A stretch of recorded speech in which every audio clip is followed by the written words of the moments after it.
see you. Can you just briefly tell us about yourself, a bit of your background, where you come from, who are you, and so on? Okay, I'm Norma. Most people know me as Norma, but I was born Norma Temba, Prudence, Nofanezile Mchali. I was raised by my grandmother on my maternal side. Ntombizini Norma Temba Mchali. So I was named after my late grandmother. Your schooling days, your early schooling days? Okay, my early schooling days, I went to a primary school in Wadville known as Magalela Gase Primary School. My late grandfather, who happens to be a cousin or a relative of my granny, was a principal, one of the first principals in my hometown.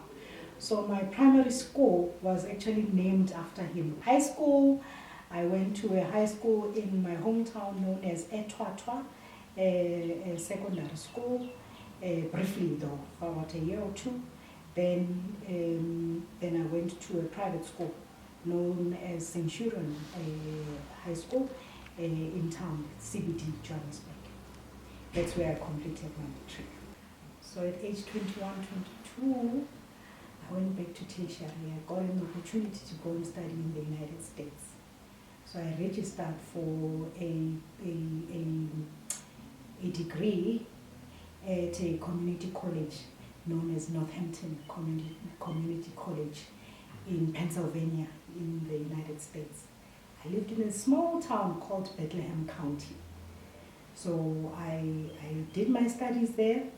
Then I lived with a family, a Mwango family. They adopted me. They also assisted me and paid for my fees as well. And I will forever be grateful for that. So when they moved from Bethlehem County to Michigan State, I moved with them. Then I went to another college in Michigan to continue with my business studies. So I enjoyed my studies there. And up until I then came back in end of 1999. Then year 2000, then I had a baby. In year 2000, I gave birth to my son in September of year 2000. So for the first 9 months of year 2000, I was home. But then immediately after giving birth to my son, after a month or so, I started working as an intern. Where was it? So I worked as an intern for the South African Chamber of Business.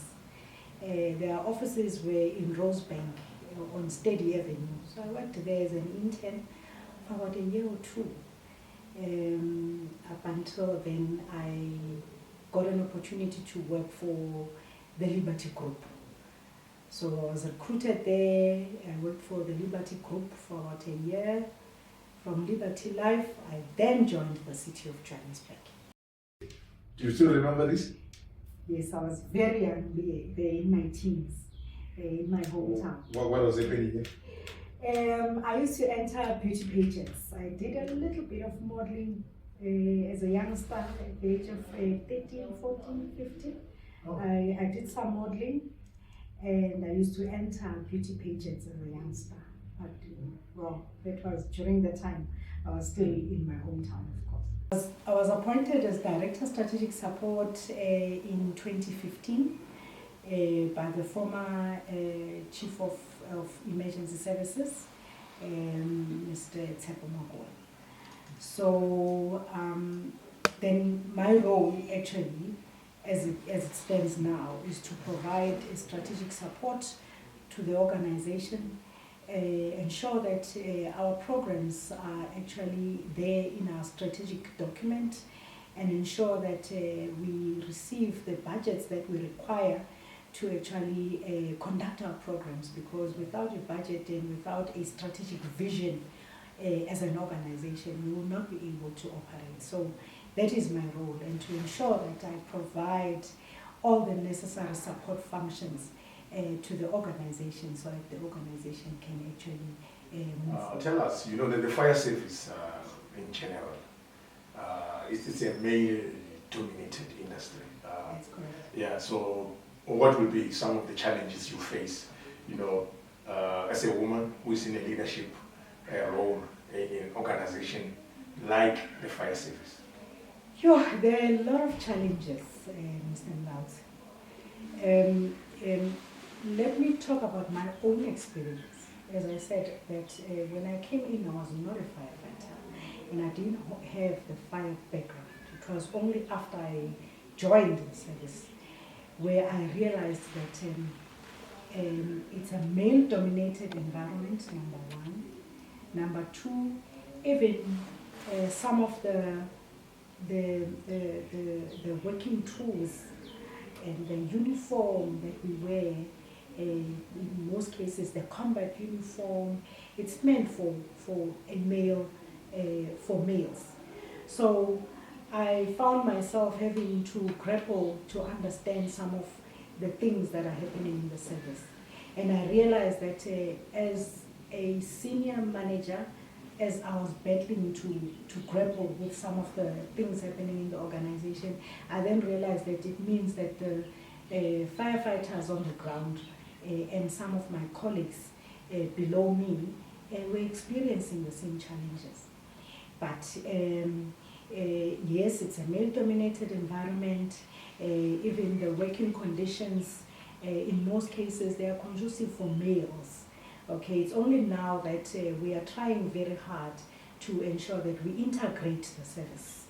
And one of the things that we did a few years ago was to actually conduct a recruitment program solely for women. And at that time, we actually recruited about 400 junior female firefighters, because of the fact that we realized that, of course, in terms of parity, we were not meeting the standard. The 70% of our staff complement in operations was made up of males. So we had to recruit these women to try and integrate the service. But another thing that we also did to try and upskill women over and above recruiting the 400 women, we conducted a program where women in the service with experience were actually groomed to be platoon commanders as well as station commanders. Because when I arrived here, I realized that the majority of the positions at a manager or middle management level were mainly male dominated. And so we then introduced that program to try and get the women in the service who had experience to actually act as platoon commanders and also act as station commanders. And that has yielded good results, because currently, as we speak, we have a number of women who are station commanders today. It was because of the fact that management, they had to make a decision to say, we are now trying to upskill them. Yeah, I think we've learned a lot from yourself, from your childhood, you being a teenager, you doing those beauty contests, you being, a mother, and also you being in the city of Johannesburg, assuming those leadership positions, and up until now, I feel like you are doing a good job. Being in a leadership position in a male-dominated in the service, like the fire service, is a very, important task. We wish you well in your role, as a director of strategic support in the service. Maybe one day you might end up being the fire chief one day. From your side, what will be your last message to, maybe women and young girls, not only in the city of Johannesburg, but in South Africa who are watching us now? Okay. I'd like to encourage women, as I said earlier, education is the key to success. Let us work and assist our government to move our country forward.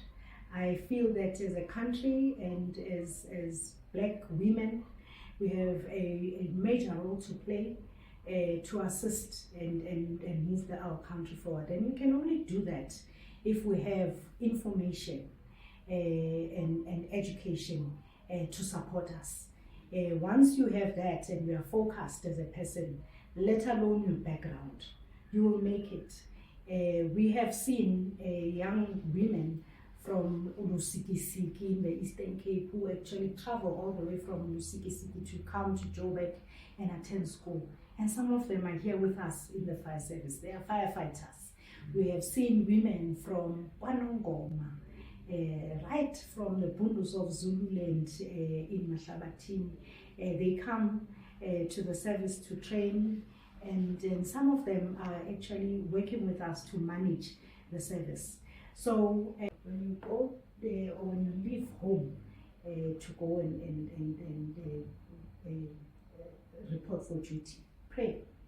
It's very important because another thing is that you don't know whether I'm going to be able to go back home at the end of the day or not. So please before you leave your house, pray. I do that, Mr. Lauzi. It has kept me going for many years to invite the Almighty in everything that I do. Thank you. Thank you very much, Boss Lady. It was very much difficult to interview your boss. But